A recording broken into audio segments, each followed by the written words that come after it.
السلام عليكم ورحمة الله وبركاته. بسم الله الرحمن الرحيم. إن الحمد لله نحمده ونستعينه ونستغفره ونعوذ بالله من شرور أنفسنا ومن سيئات أعمالنا. من يهده الله فلا مضل له ومن يضلل فلن تجد له وليا مرشدا. وأشهد أن لا إله إلا الله الأحد القهار وأشهد أن محمدا عبده ورسوله. يا أيها الذين آمنوا اتقوا الله حق تقاته ولا تموتن إلا وأنتم مسلمون. Indeed, all praise and thanks belongs to Allah Tabarak wa Ta'ala alone. We seek His help, His assistance and guidance in all things. He whom Allah Tabarak wa Ta'ala guides, there is none that can misguide him, and he whom Allah Tabarak wa Ta'ala leads astray, there is none that can guide him except through the will and permission of Allah Tabarak wa Ta'ala alone. And I bear witness and testify that there is no deity worthy of worship except Allah, and that Muhammad ibn Abdullah ibn Abdul Muttalib al-Hashimi al-Qurashi was the final messenger and prophet sent to all of mankind. O you who believe, fear Allah. Fear Allah as He deserves to be feared, and do not die except in a state of Islam. Do not die except that you are Muslims.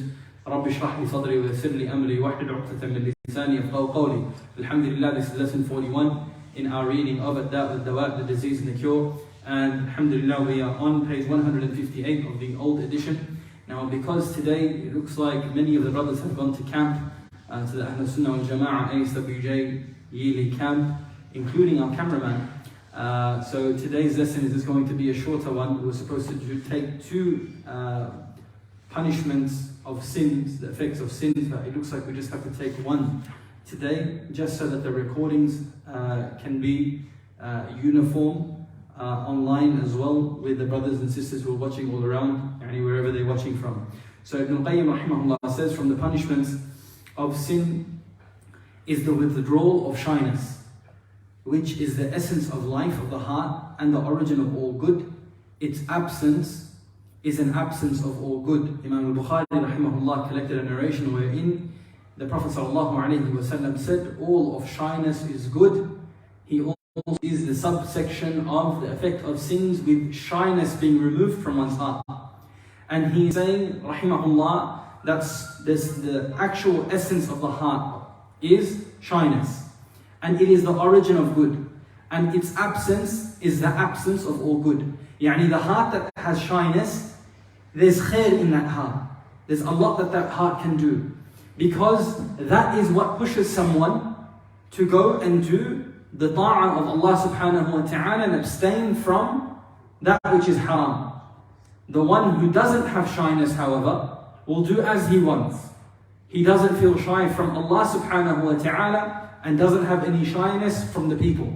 So the one who prays, because he doesn't want Allah subhanahu wa ta'ala to be upset with him, he doesn't want Allah subhanahu wa ta'ala to be angry with him, he doesn't want Allah subhanahu wa ta'ala to punish him, this person is doing this action out of being shy from Allah subhanahu wa ta'ala. He doesn't want Allah subhanahu wa ta'ala to see him in that way. So over here, this person is upon khair. However, the one who doesn't care, he does whatever he wants. He doesn't care if he wakes up for Fajr or not.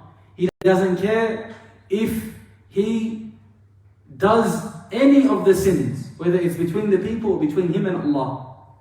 If he doesn't have this shyness, then it will lead him to do sin, because there's nothing stopping him. The least martaba that you can have, the least level that you can have, is a bit of shyness, right?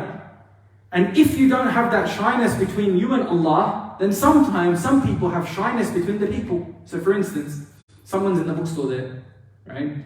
The adhan is called out, the iqamah is made. Now someone is going to be like, bro, these guys are going to look at me and they're going to feel like, who's this person in the bookstore? Why aren't I praying?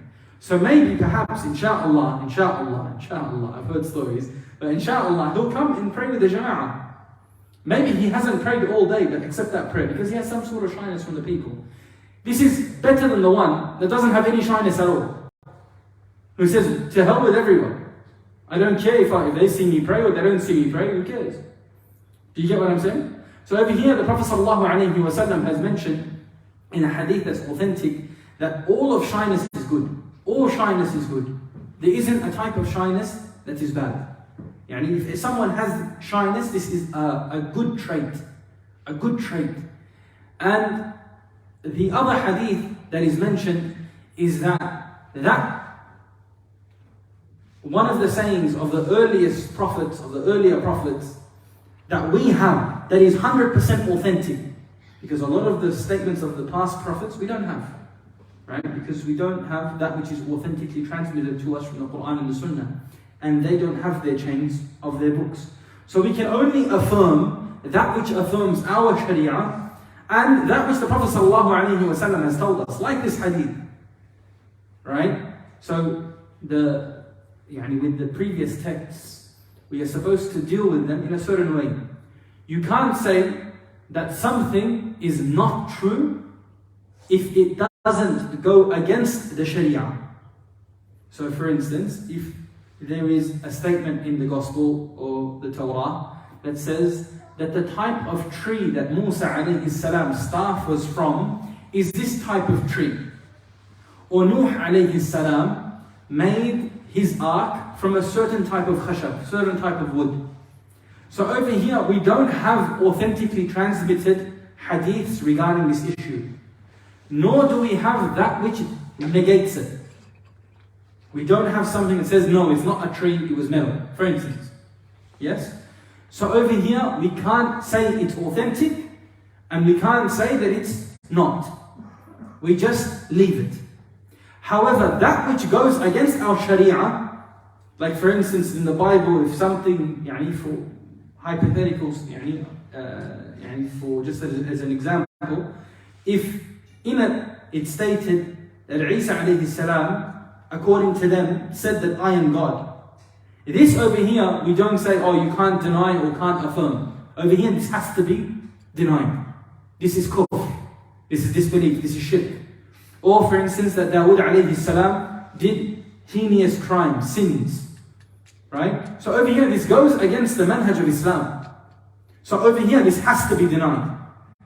And as for that which goes and is in form, in line with the Quran and the Sunnah, like for instance, just as an example, that Adam alayhi salam was the first human that was created. Over here, this is the first, is in line with us. Do we say we don't affirm? Over here, it's in line. So over here, there's no issue.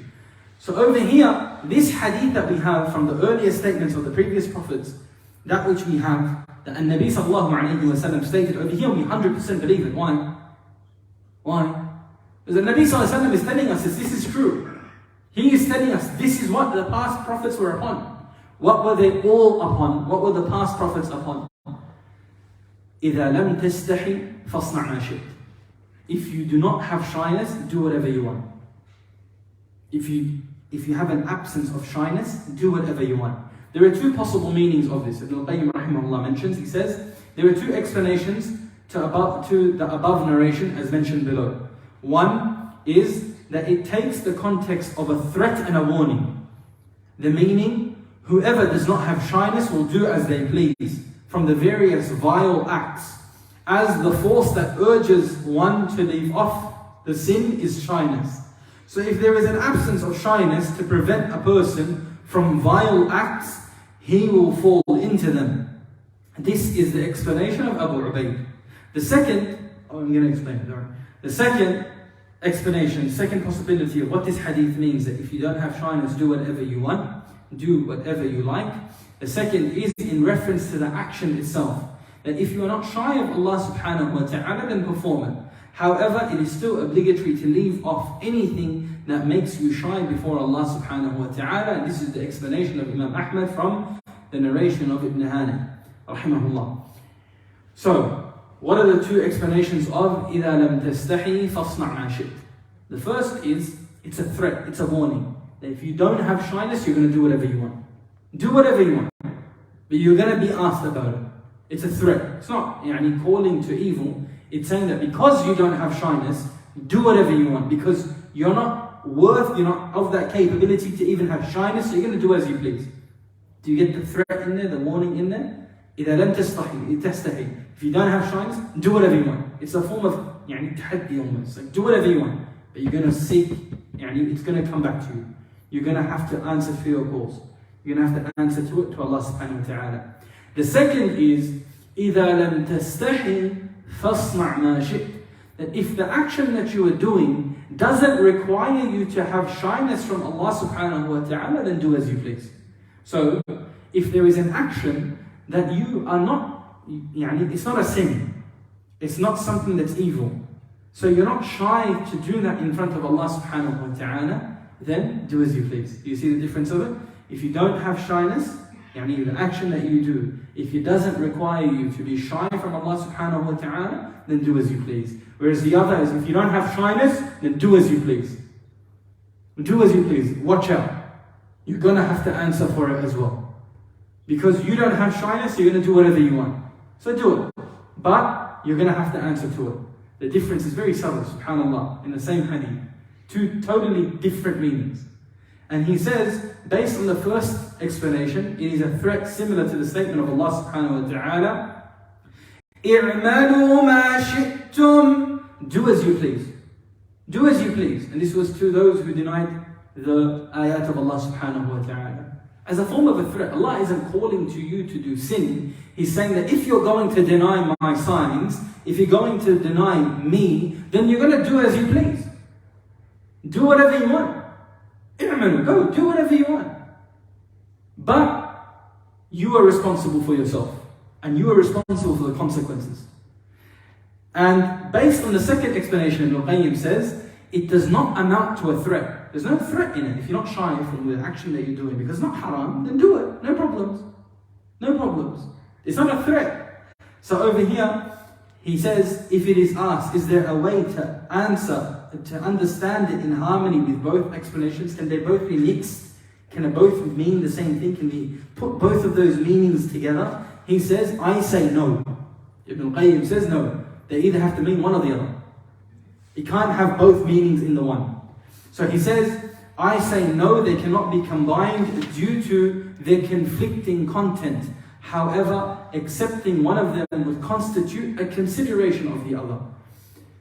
He's saying that they can't combine because they're two different meanings. Doesn't make sense. However, if you are going to take one or the other, then it means the other one is also true, inshallah. That if you don't have shyness, do whatever you want, right? And in that, you can also think that, okay, if I have shyness, then I have to do the right actions, right? It's considering the other meaning. So it doesn't have to negate each other. However, we say that it's one or the other. It's one or the other. Ibn al-Qayyim rahimahullah continues and says, the intended meaning here is that sins weaken a person's shyness, which may remove itself entirely. He may reach a depth wherein he no longer cares that the people know of his evil actions or see them.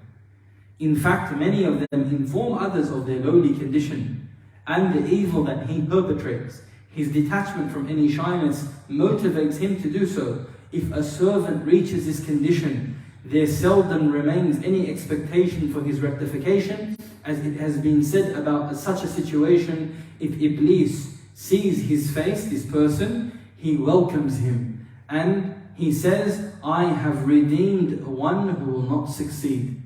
Ibn Qayyim rahimahullah is saying over here, that when a person, he continues to do sin, and this shyness is removed, it is possible that the shyness is removed completely. What does this look like? When shyness is completely removed from someone's heart, is that when he tells other people of his sin. That's the surah that he is saying of someone who has no shyness. He doesn't care if the people know. People sin in private, right? So it means they have some sort of shyness. They don't want people to see them as being evil. They don't want people to see them as lowly. They don't want people to see them as being going against Allah subhanahu wa ta'ala. They do that in their private lives. But he's saying, what's the epitome of losing all shyness? Is that when you start talking to other people and informing them of your sin, and you don't care that they see you upon it. Shaykh Abdul Razak bin Abdul Muhsin Abbad, he says something that's very important. He says, Ibn al-Qayyim rahimahullah is talking about a time where someone would do a sin and he would go up to his friends, 1, 2, 3, 10 people, 15 people, he goes up to them and he tells them word of mouth that I did such and such. I did such and such. I did this sin, that sin. Right? That was the time that Ibn al-Qayyim rahimahullah is talking about. However, the time that we in is so degraded that you show people your sin. You take a picture of yourself and a video of yourself and you post it up or you show it to your friends. He says, never in a time in history have people degraded themselves into this level, where they can show you them doing the sin. I'm rolling up my sleeves because it's wet on this table, so please forgive me. Allah understand. So he says that never has a time come previously where people you can show them your sin. You can show them the sin. Now people are streaming it live. People are doing everything online. People are posting the videos. People are posting the pictures of them engaging in the sin itself. He says, never in a time in history has this happened like today. We ask Allah subhanahu wa ta'ala for His protection. Then shaitan welcomes this type of person. Ibn Qayyim says that shaitan welcomes this person. He says that now this person is from me, from my army. Someone who's never going to succeed, so I welcome him. I welcome him. He's part of the army of the shaitan now. Subhanallah. Now something that is important, he says that when someone reaches this level, where he starts talking about his sins and he starts bragging about his sins and he starts showing people their sins, when his shyness is completely removed, very rarely is it coming back. Very rarely does it being put back. That's something that's dangerous. Now it shows you that once you keep going, you're burning the inside of your soul. You're burning it constantly. And when you burn that shyness, Ibn Qayyim says very rarely, it's possible, but very rarely is that shyness going to be put back in your heart. We ask Allah subhanahu wa ta'ala for His protection. He says the word haya is extracted from the word al-hayat, which means life. And al-ghayth, rainfall, is also known as haya, without the hamza at the end. He says, why is rain also called haya, which comes from the word hayat, life? He says, due to the life it brings. Rain, when it comes down, it brings life to the dead grass, to the that which feeds upon it, that which drinks it, that which, right? Because of the rainfall. So because of that, it's called haya, something that stems from this because of the life that it brings to the ground, the plants, the animals. Likewise, shyness is the route through which you gain life in this world and the next. And whoever does not have any shyness is dead in this life and wretched in the hereafter. There is a correlation from angles between sins, a lack of shyness and a lack of condemnation for evil. That line there is Tabarak ar-Rahman.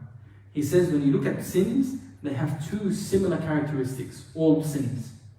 The first is what? A lack of shyness. That you don't care if Allah sees you, you don't care if the people see you, one or the other. You don't have that shyness in your heart. It's removed from you. And the second is the lack of condemnation of evil. When you don't see evil as being evil, you don't see evil as being bad, you don't see evil as something to warn against, you don't see evil that it needs to be deterred. A lack of condemnation for the evil. We ask Allah subhanahu wa ta'ala for His protection, Ya Rabb. Each of them attracts the other and avidly seeks it out. So when you don't call out the evil, then slowly you get accustomed to it. And then you're not shy to partake in it.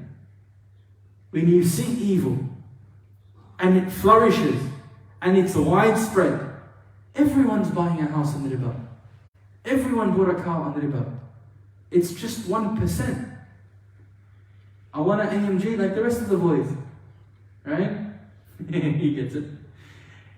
I want an AMG. What? It's a Mercedes as finance option. So it's only $300 per week. Do you get what I'm saying?